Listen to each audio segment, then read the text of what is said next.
Hello everyone, I hope all of you are good and you are doing great in your life. और आप सभी लोग corona से safe है अभी तक।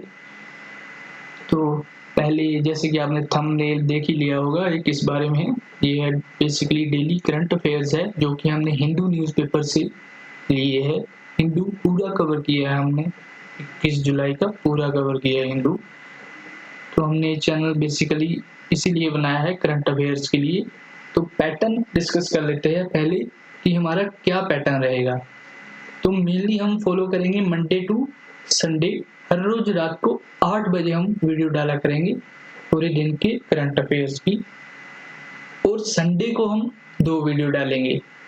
संडे को हम एक वीडियो तो 8 बजे डालेंगे ही शाम को करंट अफेयर्स की, बट एक दोपहर को 12 बजे भी डालेंगे। उसमें होंगे एमसीक्यूज होंगे जो कि हमने पिछली वीडियोस में पढ़े होंगे। तो संडे को आपका टेस्ट होगा, ये याद रखिएगा, हर संडे को आपका टेस्ट होगा। तो ये जरूर याद रखना है आप लोगों ने। तो चलिए फिर शुरू कर लेते हैं आज का करंट अफेयर्स का प्रोग्राम। आज के करंट अफेयर क्या कहते हैं हिंदू के करंट अफेयर। तो चलिए शुरू करते हैं, स्टार्ट करते हैं। सबसे पहले इम्यूनिटी की बात करते हैं। ये जब से कोरोना हमारे देश में आया है, इम्यूनिटी पर बहुत ज़्यादा बात हो रही है। तो हम पढ़ेंगे ये क्या चीज़ है, इम्यूनिटी क्या है, क्या भला है ये इम्यूनिटी, क्यों इसके बारे में बात हो रही है। और सभी एग्जाम्स की इस पर बहुत गहरी नज़र है। एक ना एक क्वेश्चन पक्का आएगा इम्यूनिटी से, ये लिख के ले लो भी। तो इम्यूनिटी को अच्छे से पढ़ना है। आज हम बेसिक पढ़ लेंगे इम्यूनिटी का बेसिकली, क्योंकि ये बार बार डिस्कस होगा करंट अफेयर्स में। तो धीरे धीरे करके हम इसके डीप में जाते रहेंगे। अगली वीडियोस में हम आपको और डीप नॉलेज देंगे इसके बारे में।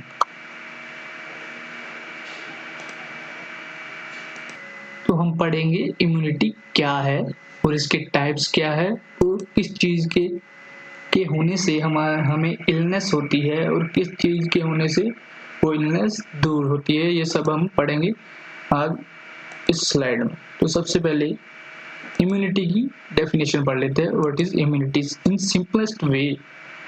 What is immunity? तो इम्यूनिटी होती है ability of the body to defend itself against disease causing organism. हमारी बॉडी की एबिलिटी, हमारी बॉडी की शक्ति, अंदरूनी शक्ति है जो हम प्रोड्यूस करते हैं अपनी बॉडी में डिजीज से लड़ने के लिए, उसे कहते हैं इम्यूनिटी। अब बात कर लेते हैं पैथोजेंस की। पैथोजेंस क्या होते हैं? तो ये वो बायोलॉजिकल एजेंट है जो डिजीज या इलनेस कोज करते हैं हमारी बॉडी में। तो पैथोजेंस मेन रीजन है जो हमारी बॉडी में हम बीमार होते हैं, हम इल होते हैं। तो पैथोजेंस याद रखिएगा, pathogens are main reason why we get ill. अब बात करते हैं व्हाट इज एंटीजेंस। एंटीजेंस क्या? तो एंटीजेंस पार्ट ऑफ पैथोजेंस होते हैं, ये पैथोजेंस के ऊपर होते हैं लगे हुए, और ये अलर्ट करते हैं बॉडी को इन्फेक्शन के। एक्चुअली होता क्या है, हमारी बॉडी एंटीजेंस को याद कर लेती है कि कौन से एंटीजन हमारी बॉडी में पहले आ चुके हैं। हमारी बॉडी में मेमोरी में एंटीजन स्टोर हो चुके होते हैं। तो हम जैसे ही एंटीजन फिर से दोबारा से आता है तो हम एंटीबॉडी डेवलप कर लेते हैं और उसे किल कर देते हैं बॉडी में अंदर आने से पहले ही, जिससे कि हम डिजीज फ्री रह सके। तो यही होता है, ये याद रखना है एंटीजेंस के बारे में। Antigens are part of pathogens, ये जरूर याद रखना है। और यही हमारी बॉडी को अलर्ट करते हैं। क्या अलर्ट करते हैं? एंटीजेंस। पैथोजेंस अलर्ट नहीं करते, वो सिर्फ हमें डिजीज देते हैं। तो हम अगर कोई भी वैक्सीन डेवलप करेंगे तो एंटीजेंस के लिए डेवलप करेंगे, क्योंकि हमारी बॉडी एंटीजेंस को याद करती है, ना कि पैथोजेंस को। तो याद रखिएगा, हम एंटीजन के लिए दवाई तैयार करेंगे। एंटीजेंस बहुत इंपॉर्टेंट है, इसको ध्यान से पढ़िएगा, ये एग्जाम में जरूर पूछा जा सकता है, पैथोजेंस और एंटीजेंस। अब बात कर लेते हैं टाइप्स, कैसी कैसी इम्यूनिटी होती है। तो बेसिकली 2 प्रकार की इम्यूनिटी होती है। एक तो इननेट इम्यूनिटी, इनमेट नहीं है, इननेट है, याद रखना, इननेट इम्यूनिटी। इसे हम नेचुरल इम्यूनिटी भी कहते हैं और नॉन स्पेसिफिक इम्यूनिटी भी कहते हैं। क्यों कहते हैं नेचुरल इम्यूनिटी से? बिकॉज ये हमारी बॉडी में प्रेजेंट होती है बाय बर्थ, हमारे पैदा होने के साथ ही ये इम्यूनिटी होती है। तो इस इम्यूनिटी में क्या क्या होता है बेसिकली हम देखते हैं। ये देख लेते हैं पहले। आप लोगों को थोड़ी वॉइस आ रही होगी पीछे से, तो उसके लिए हम माफ़ी चाहते हैं, बट अगली वीडियोस में हम इसे कम करने की पूरी कोशिश करेंगे। ये हमारे सिस्टम की आवाज़ है जो थोड़ी सी आ रही है, तो प्लीज़ इसका थोड़ा सा ध्यान रखिएगा। तो अब बात कर लेते हैं। तो इसीलिए इसे इनमेट इम्यूनिटी कहा जाता है, क्योंकि ये प्रेजेंट होती है बाय बर्थ, नेचुरल होती है। ओके, तो क्या क्या इसके बैरियर्स होते हैं इसमें, फिजिकल बैरियर्स जैसे स्किन, हेयर, आई लैशेज, मकर्स जो हमारे नाक में होता है और हमारे कान में जैसे गंदगी बोलते हैं आप, वो भी एक इम्यूनिटी है। वो भी हमें कई डिजीज से बचाता है, जैसे कि कई पैथोजेंस हमारे नाक में हो जाते हैं, वो हमारी बॉडी के अंदर नहीं घुसने देता, ये चीज़ बचाती है उसे। तो ये बहुत इंपॉर्टेंट चीज़ है हमारी बॉडी के लिए, जैसे आप नाक की गंदगी कहते हैं, तो ध्यान रखिएगा अगली बार उसके गंदगी कहने से पहले ध्यान रखिएगा कि वो आपको कई सारी डिसीज से बचा रही है। तो बात कर लेते हैं दूसरे टाइप की, जो कि है एक्वायर्ड इम्यूनिटी, और इसे हम कहते हैं also known as adaptive immunity. Why adaptive? Because हम इसे गेन करते हैं, हम अडेप्ट करते हैं अपने आप को according to conditions, according to what are conditions in our surrounding. The main important thing about this immunity is it is not present by birth. ये हमें बर्थ से नहीं मिलती, हमें इसे एक्वायर करना पड़ता है, हमें इसे गेन करना पड़ता है विद द टाइम। अब मेन सेल्स जो इसमें इन्वॉल्व होते हैं हमारी बॉडी में, वो है बी सेल और टी सेल। इसके बारे में हम अगली वीडियो में अच्छे से डिस्कस करेंगे, जैसे इन सेलों में ये कहाँ पाए जाते हैं, इनका काम क्या है, ये हम जरूर डिस्कस करेंगे अगली वीडियो में, तो आप ध्यान रखिएगा अगली वीडियो में। तो अब हम डिस्कस कर, तो आई होप आप लोगों को इम्यूनिटी का बेसिक आइडिया पता चल गया होगा कि इम्यूनिटी क्या है। मेनली इम्यूनिटी के टाइप्स क्या है, दो टाइप है, याद रखिएगा आप। एक तो है इनेट इम्यूनिटी और दूसरी है एक्वायर्ड इम्यूनिटी। और पैथोजेंस और एंटीजेंस के बारे में आपको पता चल गया होगा, बेसिक नॉलेज आपको जरूर मिल गई होगी इस वीडियो से।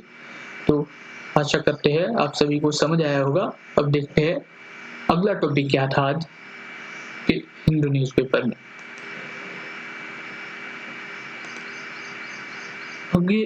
आगे हम बात करेंगे डेवलपमेंट ऑफ न्यू वैक्सीन। ये आज हिंदू न्यूज़पेपर में एक न्यूज़ थी कि एम्स ने ह्यूमन ट्रायल शुरू कर दी है कोवैक्सीन के लिए, जो कि इंडिया की कोविड की वैक्सीन है।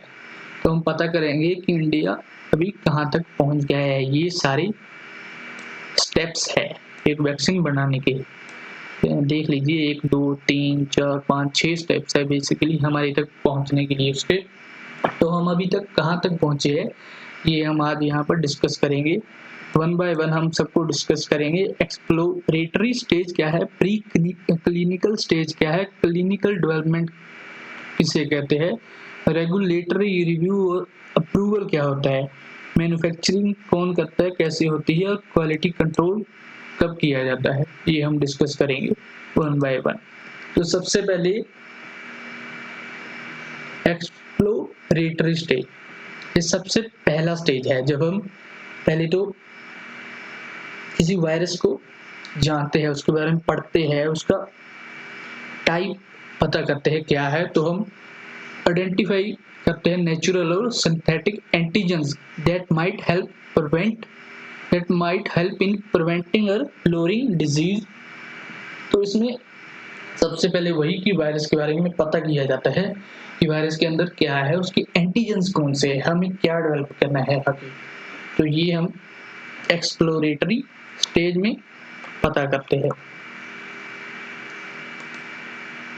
उसके बाद बात करते हैं प्री क्लिनिकल स्टेज की। प्री क्लिनिकल स्टेज क्या होता है, तो इसमें हम बेसिकली साइंटिस्ट जो कि डॉक्टर्स होते हैं बेसिकली वो यूज करते हैं पहले तो पता कर लेते हैं कि कौन सा एंटीजन है और हमें क्या बनाना है, कैसी दवाई बनानी है, किस एंटीजन से हमें लड़ना है। तो वो अपनी जो दवाई बना लेते हैं उसको टेस्ट करते हैं टिश्यू कल्चर पर, सेल कल्चर पर एंड एनिमल टेस्टिंग होती है यहाँ पर। तो याद रखिएगा, प्री क्लिनिकल स्टेज में एनिमल टेस्टिंग होती है। तो ये कैसे हेल्प करता है हमें प्री क्लिनिकल स्टेज? मेनली ये हमें रिसर्चर्स को, साइंटिस्ट को आइडिया दे देता है कि वो क्या रिस्पॉन्स एक्सपेक्ट कर सकते हैं ह्यूमन में, इस दवाई का क्या असर होगा ह्यूमंस में। तो मेनली वो जो चाहते हैं कई बार वो नहीं उन्हें मिल पाता, वो फेल हो जाते हैं इस स्टेज में। तो बहुत सारी वैक्सीन की ट्रायल्स यहीं पर खत्म हो जाते हैं क्योंकि वो फेल हो जाते हैं, वो एंटीबॉडी नहीं बना पाते ना एनिमल बॉडी में। तो याद रखिएगा, अभी तक हमने ह्यूमन ट्रायल शुरू नहीं किया है। तो जो आज न्यूज़ थी हिंदू में कि एम्स ने ह्यूमन ट्रायल शुरू कर दी है, मतलब कि प्री क्लिनिकल स्टेज वो पार कर चुके हैं ह्यूमन ट्रायल्स। तो ह्यूमन ट्रायल्स इसके बाद आएगा, वो है क्लिनिकल डेवलपमेंट।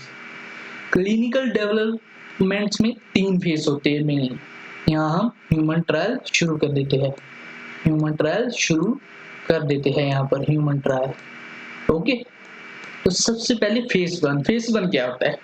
फेज 1 में हम कुछ ह्यूमंस को लेते हैं, थोड़े से, जैसे 50 से 60 के बीच में स्मॉल ग्रुप, और उसे स्मॉल डोज देते हैं और फिर चेक करते हैं 1 महीने के लिए या 2 महीने के लिए कि उस पर क्या असर हुआ, हम पर उस दवाई ने, उस डोज ने क्या असर किया। स्मॉल डोज देते हैं, ये याद रखना।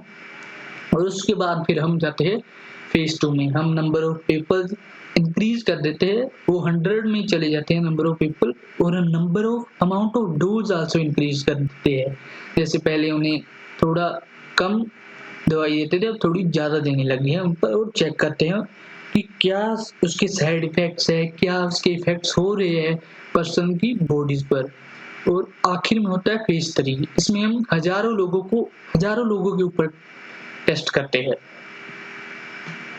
और इसमें डोज भी बहुत ज्यादा देते हैं और चेक करते हैं कि कितनी ऑप्टिमम डोज है, मतलब कितनी दवाई दें कि वो ठीक हो जाए, कितनी कम से कम दवाई देना उसे। ये भी फेज 3 में चेक करते हैं। तो अभी न्यूज में क्या था कि दिल्ली में एम्स ने चालू कर दिया ह्यूमन ट्रायल, तो मतलब वो अभी फेज 1 में है। कहाँ है वो? अभी फेज 1 में। ओके, तो हम पहुंच गए हैं क्लिनिकल ट्रायल्स में। तो याद रखिएगा। और बाकी के 3 मेथड है, रेगुलेटरी, रिव्यू एंड अप्रूवल। इसमें क्या होता है, जब हम ह्यूमन ट्रायल्स कर लेते हैं, हमें पूरा सुनिश्चित कर लेते हैं कि इसकी कोई साइड इफेक्ट नहीं है, और हमें optimum amount of dose what we have to give to people पता चल जाता है। तो हम उससे आगे रिव्यू के लिए भेजते हैं, जो कि हमारा बोर्ड होता है, DGCA है इंडिया का, शायद नहीं, पक्का DGCA ही है, वो पुणे में है। वो इसे चेक करता है और अप्रूव करता है आपकी दवाई को, और उसके बाद फिर कंपनी मैन्युफैक्चर कर देती है दवाई को अप्रूव होने के बाद। तो इंडिया में कोवैक्सीन किसने बनाने का दावा किया है, तो आप लोगों को पता होना चाहिए, वो है भारत बायोटेक। एक कंपनी है, हैदराबाद की कंपनी, उसने इन कोलैबोरेशन विद ICMR और नेशनल इंस्टीट्यूट ऑफ वायरोलॉजी के साथ मिलकर ये कोवैक्सीन नाम है हमारी कोविड की वैक्सीन का, कोवैक्सीन बनाने का दावा किया है। वो अभी ह्यूमन ट्रायल्स चल रहे हैं उसके एम्स में।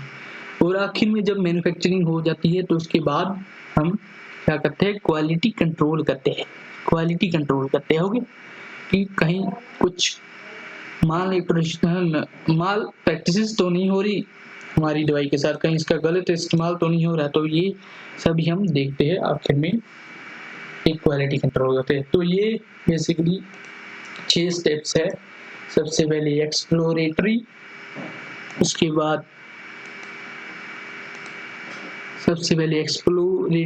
बाद प्री क्लिनिकल स्टेज, उसके बाद क्लिनिकल डेवलपमेंट, उसके बाद रेगुलेटरी रिव्यू एंड अप्रूवल, उसके बाद मैन्युफैक्चरिंग, और आखिरी में क्वालिटी कंट्रोल। सॉरी, ये गलत हो गया हमसे, थोड़ा सा माफ कीजिएगा, पहली वीडियो है तो माफ जरूर कर दीजिएगा। और आपको कुछ पसंद ना आए तो कमेंट में जरूर लिख दीजिएगा, पर भाषा का थोड़ा ध्यान रखिएगा। गाली मत निकालिएगा हमें, चीज का जरूर ध्यान रखिएगा। थैंक्स। तो अभी इसके बाद हम चलते हैं अगले टॉपिक की तरफ, जो कि है पोस्टल बैलेट्स है अगला टॉपिक आई थिंक, जो कि हम स्टार्ट करने वाले हैं। वो भी आज छोटी सी न्यूज़ थी एक पोस्टल बैलेट से रिलेटेड, वो हम पढ़ेंगे आगे। पोस्टल बैलेट के बारे में क्या है ये पोस्टल बैलेट, ये सबसे पहले हम जानेंगे। तो पहले मुझे 1 मिनट दीजिए, ये चेंज करने दीजिए हाइलाइटर का कलर। कहाँ गया हाइलाइटर, दिख नहीं रहा है, थोड़ी सी मिनट। ओह या हियर इट इज। तो what is postal ballot system, ये क्या है ये? तो ये उन लोगों के लिए बेसिकली जो कि वोट नहीं कर पाते पोलिंग बूथ पर जाके। मेनली ये होता किसके लिए है, तो पहले ये पढ़ लेते हैं कि ये काम कैसे करता है। तो बैलेट पेपर्स डिस्ट्रीब्यूट किए जाते हैं इलेक्ट्रॉनिकली, उनको भेजे जाते हैं और बाद में वो रिटर्न करते हैं इसे बाय पोस्ट ऑफिस। अब पता करेंगे हु इज एलिजिबल, क्या हम भी ले सकते हैं, हम घर बैठ के अपनी वोट डाल सकते हैं क्या? तो ऐसा नहीं है। मेनली ये सर्विस वोटर्स के लिए होता है, जैसे कि हमारी आर्म्ड फोर्सेज है, जो हमारे सिपाही है सीमा पर खड़े हुए, वो वोटिंग करने के लिए नहीं आ सकते, तो उनके लिए पोस्टल बैलेट्स होते हैं। और the armed forces of state, और आल्सो ये याद रखिएगा गवर्नमेंट सर्वेंट जो अब्रॉड में पोस्टेड है, ये उनके लिए होती है। तो ये बहुत इंपॉर्टेंट पॉइंट है कि government servants posted abroad can use postal ballots, and also the voters on election duty like जो टीचर्स, मेनली टीचर्स ही होते हैं जिनकी ड्यूटी लगती है इलेक्शन हेल्ड करवाने के लिए, इलेक्शन कमीशन के ऑफिसर भी हो सकते हैं। और वोटर्स अंडर प्रिवेंटिव डिटेंशन, ये देखिए ये बहुत इंपॉर्टेंट पॉइंट है। जैसे कि you can C example of Jammu and Kashmir, many of their voters are under preventive detention, so how they will vote? They will vote from postal ballots. Okay, so you should remember this. Now last year यहाँ हमारे India में election हुए थे, तो उसमें एक नई term introduce किए थे ईसी ने, इलेक्शन कमीशन ने, दैट इज एब्सेंटी वोटर्स। कुछ और कैटेगरीज पोस्टल बैलेट में ऐड की गई थी कि कौन कौन से एब्सेंटी वोटर्स में आ सकते हैं। तो सबसे पहले तो है पर्सन विद डिसेबिलिटी। कोई पर्सन है, डिसेबिलिटी है उसे, और इलेक्शन कमीशन के रिकॉर्ड में ये मेंशन है कि वो पर्सन विद डिसेबिलिटी है, तो वो भी पोस्टल बैलेट का यूज कर सकता है। और दूसरा है सीनियर सिटीजन।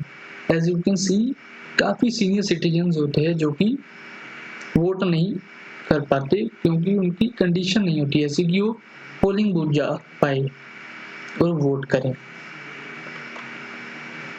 तो उनके लिए भी पोस्टल बैलेट यूज किए जा सकते हैं।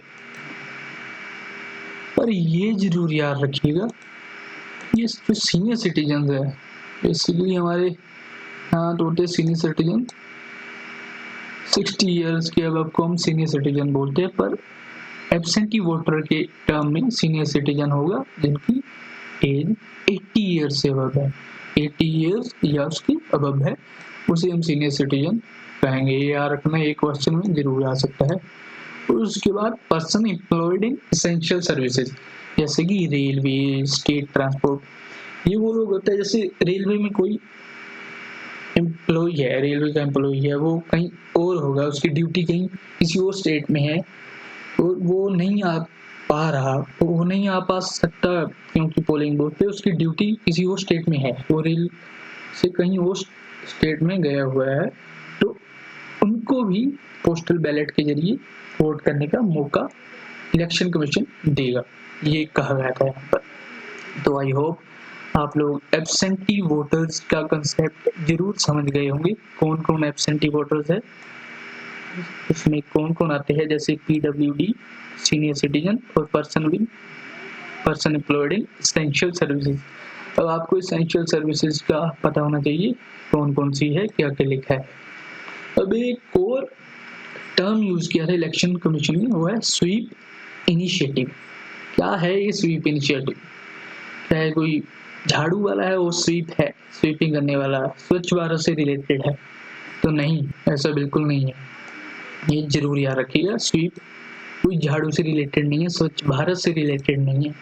इसकी फुल फॉर्म है systematic voters education and electoral participation. तो एक अवेयरनेस प्रोग्राम है मेनली, ठीक है, अवेयरनेस प्रोग्राम है। किसका प्रोग्राम है? इलेक्शन कमीशन का, इसी का प्रोग्राम है, याद रखिएगा, अवेयरनेस प्रोग्राम है।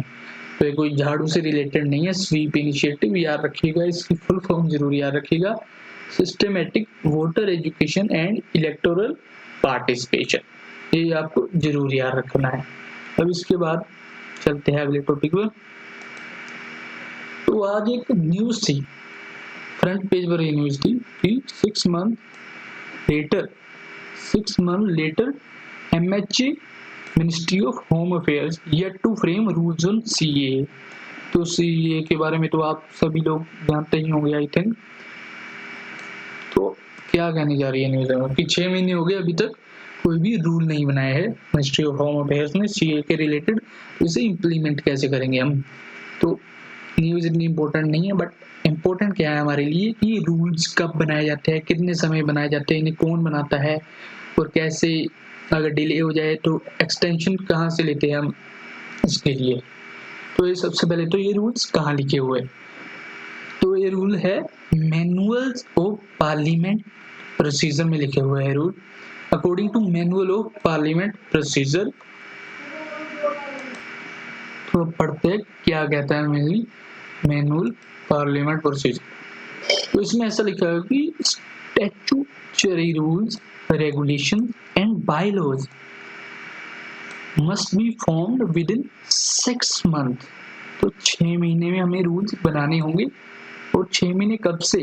क्या जब बिल प्रेजेंट किया गया था पार्लियामेंट में तब से, या बिल केम इनटू फोर्स? तो यहाँ लिखा है 6 months from the date on which it came into force. तो ये याद रखिएगा 6 महीने कब से, when it came into force। तो अभी क्या हुआ, अभी मिनिस्ट्री ऑफ होम अफेयर्स ने कोई रूल्स नहीं बनाया, तो इसे कैसे इंप्लीमेंट करेंगे? तो अभी क्या करेगी मिनिस्ट्री ऑफ होम अफेयर्स?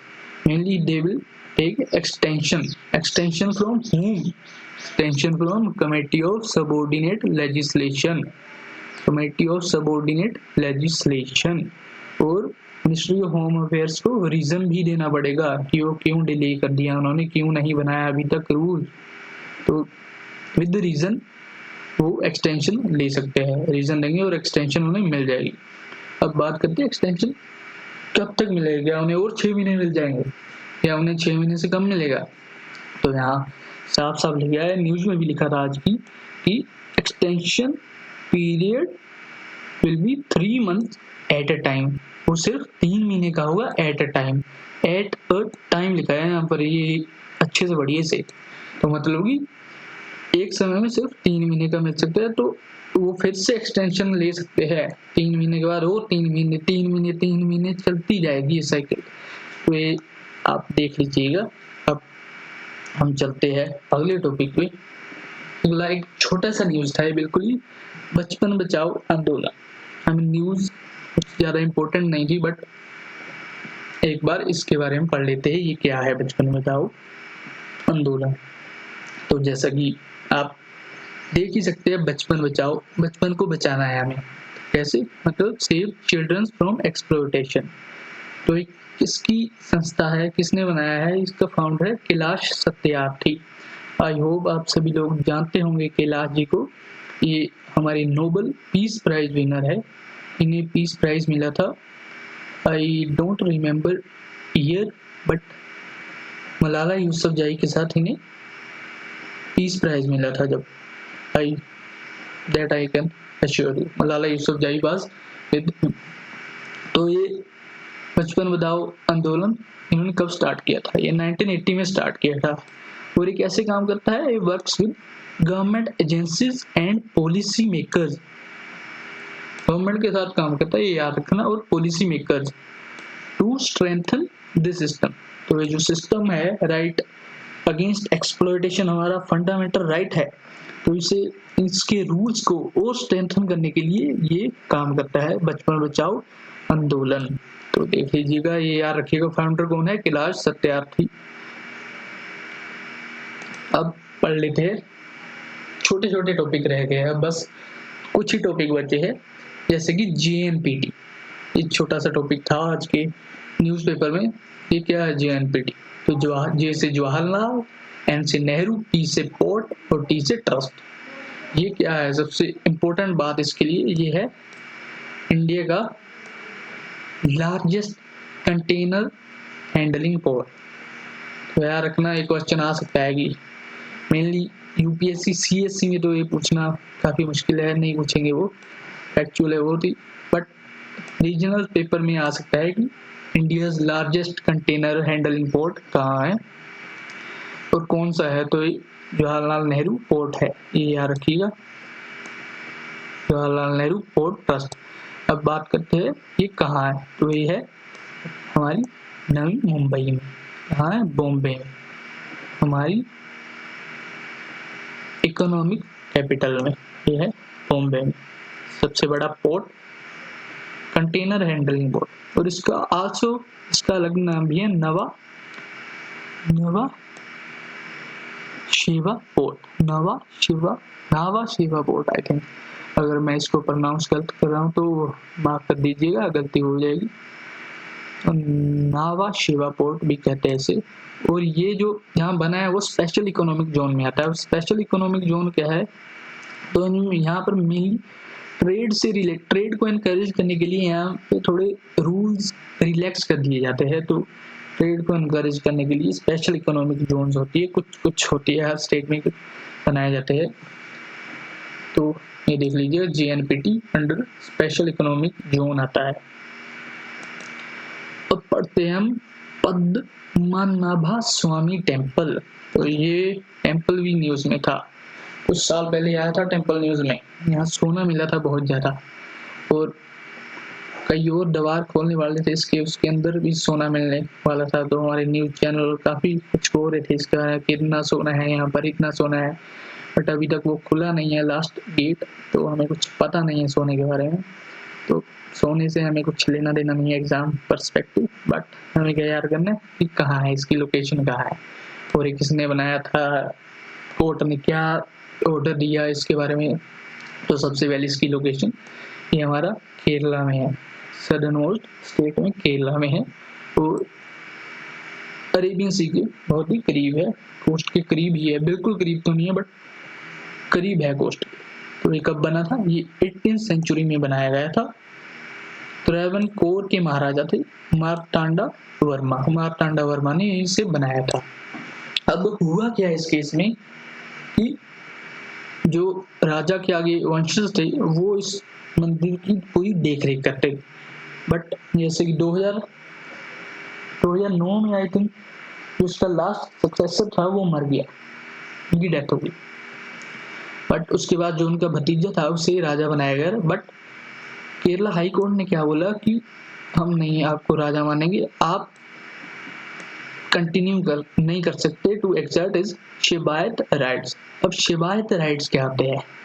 ये राइट फैमिली को दिए जाते हैं। जैसे मेरी फैमिली एक मंदिर को संभाल रही है तो मुझे आगे राइट मिलेंगे कि मैं भी उस मंदिर की देख रेख करूँ, मैं भी उस मंदिर के फाइनेंसेस वगैरह की देख रेख करूँ। तो शिबायत राइट्स ये होते हैं।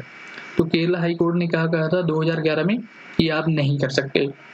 अब बट उसके बाद इन्होंने सुप्रीम कोर्ट में अपील की थी, सुप्रीम कोर्ट ने स्टे कर दिया था केरला हाई कोर्ट के ऑर्डर में। अब कुछ दिन पहले इसकी सुनवाई हुई केस की, और तो अब सुप्रीम कोर्ट ने कहा है कि आपका राइट है, इसमें आप देख रेख कर सकते हो मंदिर पर, आपका राइट है, शिबायत राइट आपका यहाँ चलेगा। ऐसा नहीं है, ऐसा नहीं बोला है उसने कि आप ऐसा नहीं कि सोना बेच दो मंदिर का, वो आपको वहीं रखना होगा, उसे आप अपने पर्सनल यूज नहीं कर सकते, बट आप मंदिर को मैनेज करने में आपकी पूरी अनुमति ली जाएगी। तो ये याद रखना आपने, पद्मनाभा स्वामी टेम्पल केरला में। केरला में एक और टेम्पल भी है, उसके बारे में भी आपको याद रखना है, वो भी बड़ा इम्पोर्टेंट टेम्पल है, वो कौन सा टेम्पल है, क्या आप बताएंगे? कमेंट में बताइएगा जरूर।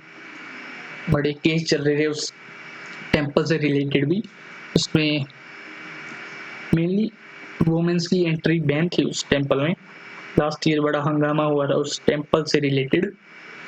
तो आई होप, एक और हिंट दे देता हूँ, पेरियर नदी के आसपास ही वो टेम्पल है। तो आप कमेंट में जरूर बताइएगा। और अगर आपको ये वीडियो पसंद आए तो लाइक जरूर कीजिएगा और शेयर भी, और हमारे चैनल को सब्सक्राइब भी कर दीजिएगा। अब कुछ और टॉपिक है जो कि 2-3 दिनों से न्यूज में चल रहे हैं, उसके बारे में बात करते हैं। पहले तो स्पेलिंग गलत हो गया शायद, HAGIA है, हैया पढ़ते हैं, HAGIA है, हैया पढ़ते हैं, हागिया नहीं पढ़ते हैं, याद रखिए, हैया पढ़ते हैं, हैया सोफिया मॉस्क्यू। तो क्या है न्यूज, इसके बारे में पढ़ते हैं, कहाँ है और क्या चल रहा है इसके बारे में। तो मेनली ये हैया सोफिया एक चर्च थी, 6th सेंचुरी में चर्च थी।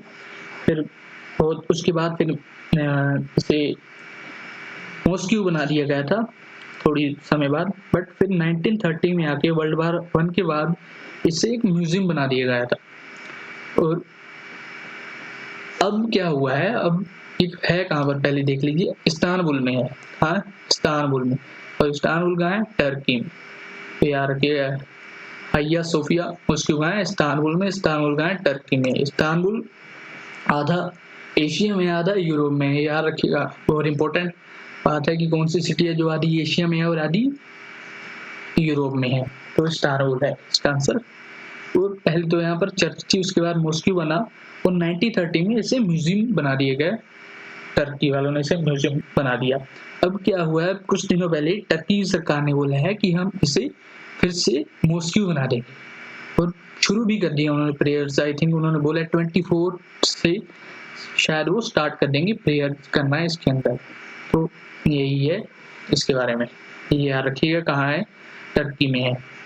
अब एक और इम्पोर्टेंट टॉपिक कई दिनों से न्यूज में चल रहा है, वो है शाहबार पोर्ट। शाहबार पोर्ट कहाँ पर है, ये है ईरान में। ईरान कहाँ पर है, पाकिस्तान की आगे जाके, पाकिस्तान के साथ बॉर्डर टच होता है इसका, ईरान। शाहबार पोर्ट है ईरान में। क्या न्यूज थी, तो एक रेल प्रोजेक्ट था, शाहबार जाहिरोन रेलवे प्रोजेक्ट। इसमें इंडिया और ईरान दोनों कोलैबोरेशन करके इस रेल प्रोजेक्ट को बनाने वाले थे। बट 2-3 दिन पहले ईरान के मिनिस्टर ने बोला कि इंडिया ने हमें कोई हेल्प नहीं की है, बहुत ही लेट हो चुके हैं इंडिया वाले, अब हम बिना इंडिया के ही इस प्रोजेक्ट को आगे बढ़ाएंगे। बट आज न्यूज़पेपर में फिर से आया था कि इंडिया को फिर से साथ में लेके चलेंगे आगे, इंडिया के साथ ही ये रेलवे प्रोजेक्ट बनाएंगे। तो शाहबार पोर्ट हमारे लिए बहुत ही इम्पोर्टेंट है। जैसे कि आपको पता होगा, पाकिस्तान से हमारी रिलेशंस इतने अच्छे नहीं है, बट तो सेंट्रल एशिया में जाने के लिए हमारे पास कोई रूट नहीं बचता। तो हमने ईरान से अपने रिलेशन अच्छे कर रहे हैं कि हम शाहबार पोर्ट के जरिए सेंट्रल एशिया में हम दर्ज हो पाए, सेंट्रल एशिया में हम जा पाए। तो इसलिए ये रेलवे प्रोजेक्ट इंडिया के लिए बहुत इंपॉर्टेंट है। ये याद रखिएगा, शाहबार प्रोजेक्ट कहाँ पर है, ईरान में, और जाहिदोन भी ईरान में है, ये जरूर याद रखिएगा। अब बात कर लेते हैं, आई थिंक ये लास्ट टॉपिक है आज का। ये होप क्या चीज है, ये किस चीज की होप है, क्या वैक्सीन की होप है जो कोरोना के लिए बन रही है, ये कौन सी होप दे रहे हैं हमें सरकार वाले। तो होप ये नाम रखा गया है अरब के फर्स्ट मार्स मिशन का। तो कौन से अरब वाले गए, सऊदी अरेबिया, कुवैत, कतर, वो वाले, वो कौन सा देश है, तो यहाँ पर देश है यूएई। कौन सा देश है, यहाँ पर है दुबई। ओके, तो दुबई है जहाँ पर उस देश ने मार्स मिशन लॉन्च किया है अपना। अरब का मेनली मिडिल ईस्ट का पहला है, जो कि वो ऑयल प्रोड्यूसिंग नेशंस है, उनका पहला मार्स मिशन है। तो एक इसने किया है दुबई। और कहाँ से इनका एक रॉकेट गया है, तो ये टेक ऑफ इसने किया है जापान से। और जापान में कहाँ से, ये बड़ा इंपॉर्टेंट है, Tanegashima space centre. Tanegashima space centre, आप पूछ सकते हैं तानेगाशिमा स्पेस सेंटर कहाँ है, ये जरूर पूछ सकते हैं। मेनली ये नहीं पूछेंगे कि कौन से देश से इन्होंने टेक ऑफ किया, बट ये पूछेंगे कि तानेगाशामा स्पेस सेंटर कहाँ है। तो इसका आंसर होगा ये है सदर्न जापान में। कहाँ है? सदर्न जापान में। तो जापान को देख लीजिएगा आप एक बार मैप में, इसकी लोकेशन देख लीजिएगा, सदर्न जापान में कौन से आइलैंड पर है ये देख लीजिएगा। अब इसके कुछ फीचर्स इस मिशन के अनमैन्ड है। पहले तो मैन नहीं भेजा कोई उन्होंने मार्स पर, अभी तक किसी ने भी नहीं भेजा है। तो मेनली इंडिया तैयारी कर रहा है मंगल मिशन की, गगनयान की, तो शायद उसमें मंगल मिशन में हम पहले आदमी भेजेंगे। तो देख लीजिए अभी तक सिर्फ इंडिया, यूएसए और यूएसएसआर और यूरोपियन काउंसिल ने ही मार्स मिशन भेजा है। अभी तक चाइना ने भी मार्स मिशन नहीं भेजा है।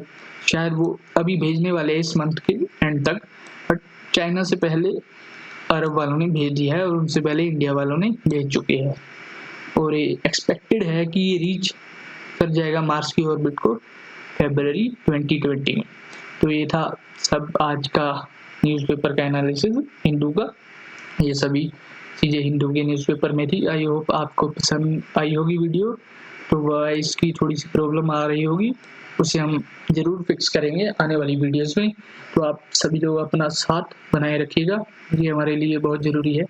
और वीडियो को लाइक ज़रूर कीजिएगा और सब्सक्राइब भी कीजिएगा, इससे हमें मोटिवेशन मिलती रहेगी। तो थैंक्स आप सभी लोगों को, थैंक यू।